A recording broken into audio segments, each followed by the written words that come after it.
À retrouver sur francebleu.fr. Le PDG du groupe Saint-Gobain, Pierre-André de Chalendar, a été reçu cet après-midi par le ministre de la Transition écologique et solidaire, Nicolas Hulot. Les deux hommes ont sans doute évoqué l'avenir de la branche canalisation du groupe Saint-Gobain et donc les usines lorraines de Saint-Gobain-PAM. À Pont-à-Mousson, le dernier haut fourneau de la région fabrique des tuyaux en fonte ductile, un matériau recyclable. Mais les salariés de Saint-Gobain-PAM se demandent ce que leur réserve le plan de restructuration annoncé le mois dernier.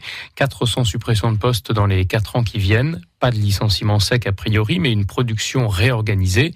Et les salariés reçoivent en ce moment, Thierry Collin, le soutien des élus locaux. Parmi les premiers à réagir, le maire de Blénaud-les-Pont-à-Mousson, Bernard Bertel, un maire qui se range du côté des salariés. C'est quand même pas les salariés qui ont pris la technique, la technologie, le savoir-faire et qui ont été l'exporter au Japon pour monter des usines à bas coût. On n'est pas là pour mettre le feu. Quand je discute avec les syndicats, on n'est pas là pour mettre le feu. On est là pour trouver des solutions pour que tout le monde y gagne. Julien Hézard, le délégué CGT, a noté les soutiens des députés de Pont-à-Mousson et de Toul, mais il estime que pour sauver le dernier au fourneau lorrain, il faut un soutien qui dépasse la région. Le meilleur soutien pour Saint-Gobain-PAM, c'est d'acheter des tuyaux, des plaques de fonte dans le marché, demander que ce soit du Made in France, produit à Pont-à-Mousson ou dans les sites français à Fougue et également à Blénaud. Et comme ça, on discuterait d'autres choses aujourd'hui et non de suppression de 400 emplois. Il faudra que les salariés se mobilisent. Un plan comme aujourd'hui c'est 400 départs en retraite pour faire simple, non remplacés. Demain, ça peut être 400 contrats de chantier qui s'arrêtent. Les discussions avec la direction vont reprendre en septembre et les salariés pourraient se faire entendre pour défendre